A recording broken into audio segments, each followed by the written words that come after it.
Bonjour, dans cette vidéo, on va regarder ensemble l'exercice 12, 13 et 14. Pour l'exercice 12, en fait, la première fois qu'on va cliquer, ça va être toujours le joueur X qui va jouer en premier.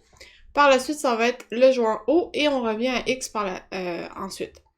Si on fait un tic-tac-toe, il n'y a rien de particulier qui arrive. C'est juste, en fait, qu'on va aller placer les signes sur la page web.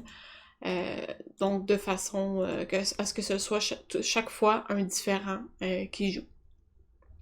Quand on regarde le code, donc premièrement dans l'HTML, on a des images et la source de l'image, c'est vide. Donc ça, on va voir c'est quoi ça.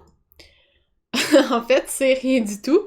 Parce que quand on commence, ben c'est comme du vide qui est présent. Donc on peut aussi aller voir, là, on a le X ici, le O et la fameuse grille qui est utilisée. Par la suite, par rapport au script, ben, on a notre fonction init comme toujours. On a une variable ici qui est utilisée pour dire si c'est au joueur X à jouer. Donc quand elle est vraie, c'est au joueur X à jouer. Et quand elle est fausse, c'est au joueur Y. Pas Y en fait, ce serait plus O. Pardon, je vais le changer. Si on descend un petit peu plus bas, en fait, on commence par vérifier si la case est vide, parce qu'on veut pas qu'une fois qu'on a mis un élément, on veut pas être capable de recliquer dessus et rajouter un autre élément, sinon ça fait des problèmes de superposition. Donc, seulement quand la case n'est pas vide, à ce moment-là, on vérifie c'est à qui à jouer. Est-ce que c'est au joueur X ou au joueur O?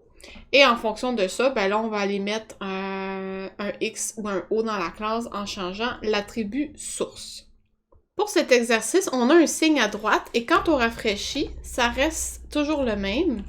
Il n'y a pas de changement. Et ce signe-là, en fait, il faut le trouver dans la grille qui est ici.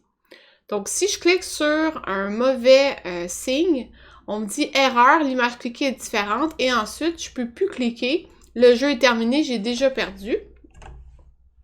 Donc, si je rafraîchis, l'idée, c'est de cliquer sur les trois. Là, il faut faire attention, il y en a un qui est mélangeant. Et là, si je me trompe, ça revient au même point qu'avant. Et lorsque j'ai cliqué sur les trois, ben finalement, j'ai un message qui me dit bravo et j'ai réussi. Le occurrence à trouver, il se change quand je clique. Donc, il y a ça aussi à prendre en compte. Si on regarde le code, dans l'HTML, on a pas mal de balises images, donc une pour chaque signe. Les signes ont une classe en fonction de c'est quoi le signe astrologique. Et ici, vous avez les sources pour les images qui sont affichées. Par la suite, dans le code, on a notre boucle du début à écrire. Si on regarde en haut dans les variables, on en a quand même pas mal. On a l'image du signe à trouver. Donc, je rappelle qu'on peut aller voir dans l'HTML et on voit que c'est cette photo-là ici. Pas cette photo-là, cette image-là. Donc, en fait, le signe à trouver, c'est tout simplement celui-là qui est ici à droite. Ensuite, on a le titre qui, lorsqu'on arrive sur la page, le titre correspond à ce qui est ici en haut. On a info. Donc, info, c'est un paragraphe qui sert à dire il y a combien d'occurrences ou de signes à trouver. Donc, ces trois éléments-là sont des éléments HTML, c'est-à-dire que c'est des éléments sur la page, des balises HTML. Ensuite, j'ai un compteur qui me sert à dire combien de signes il me reste à trouver. Et j'ai une variable booléenne qui me dit si le jeu est terminé ou pas. Donc, dans le premier, l'idée, c'est que quand je veux mettre mon curseur, je veux qu'il y ait une espèce de bordure bleue qui apparaisse. Sauf que si je termine le jeu, ben là, la bordure n'apparaît plus. Donc, c'est ça qu'on fait ici dans la première partie, ainsi que la deuxième. Et dans la troisième, ben, en fait, c'est de s'assurer que ben, la partie n'est pas terminée. Et ensuite, on va aller chercher la classe inactif. Parce qu'en fait, lorsque j'ai sélectionné une fois, la classe inactif, elle est ajoutée à l'élément, donc je ne peux plus cliquer dessus. Et quand je mets ma souris, ben, il n'y a plus l'espèce de bordure bleue qui apparaît. Donc, par la suite, ben là, on vérifie si l'image ici correspond à l'image ici. Et si c'est le cas, ben là, on va aller faire des modifications au niveau de qu'est-ce qui est affiché sur la scène, le compteur, le message qui va changer, etc. Donc, tout ça est expliqué ici. Prochain exercice, placer les personnages. Donc, au début, vous avez seulement des cases vides. Lorsque vous cliquez, vous avez un personnage qui apparaît. Vous pouvez recliquer pour l'enlever. Et ensuite, vous avez les autres personnages qui apparaissent. Et éventuellement, ça va revenir au premier. Donc, par exemple, le premier, c'est celui de or.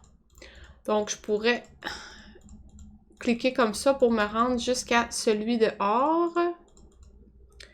Et ensuite, je peux faire la même chose avec les autres. Et c'est comme une espèce, c'est pas une boucle, mais le compteur va éventuellement revenir au début, ce qui va nous permettre d'avoir toujours les mêmes là, qui apparaissent éventuellement. Si on regarde le code, premièrement, l'HTML, j'ai encore une fois mes images vides. Ici, j'ai déjà le premier code qui a été écrit pour le init. J'ai une variable numérique numéro perso qui représente le numéro du prochain personnage affiché. Donc, l'idée, c'est que ce numéro-là, éventuellement, quand il est trop haut, on va aller le redescendre pour nous permettre de toujours avoir les mêmes images qui s'affichent en boucle, si vous voulez.